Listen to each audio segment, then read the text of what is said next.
Hi, it's Kevin Lobates here, and now that I've finally written up and filed my RFID plus blockchain patent, I thought I would start a week-long topic where I look at blockchain plus supply chain.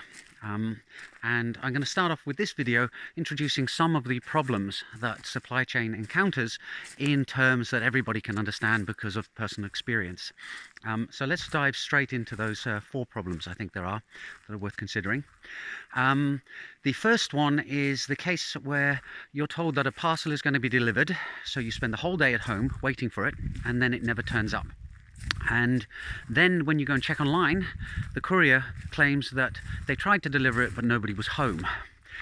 So that's failure to hand off goods, and either you need to be able to prove that you were at home and that the courier is unable to prove that they turned up, in which case they were lying, or that the courier was there, at which point it's negligence on their part in that you were available to receive the goods. So the second problem is the one where you lend a book to your friend Bob, and when you go to get it back off him, he says, I lent it on to our mutual friend Charles. But when you go to Charles, he says, no, Bob never lent me that book. So that's a case of goods lost in transit. And I know that one's happened to me quite a few times in the past.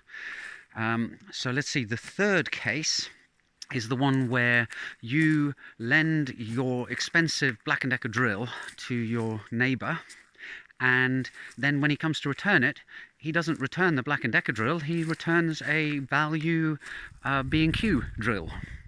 And you say, hang on a minute, this isn't my drill. And he says, well, no, that's the one you gave me. So that is a problem of proof of provenance case.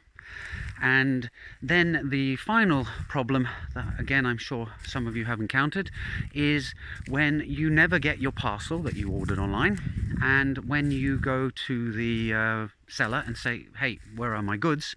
The seller says, well, you received them and you signed for them. And then when they produce the signature, you say, well, that's not my signature. So that's a failure of reliable proof of identity. So these are kind of the issues that supply chain faces, where there are problems with integrity. I mean, obviously there are all sorts of logistical problems as well in supply chain, in making sure that things move through the system efficiently, that they're not sitting around in warehouses for so long and stuff like that.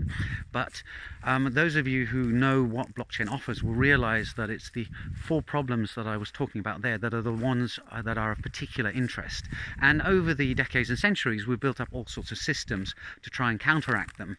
So we have things like manifests, documentation that follows goods as they travel along the supply chain, and things like certificates of authenticity and stuff like that.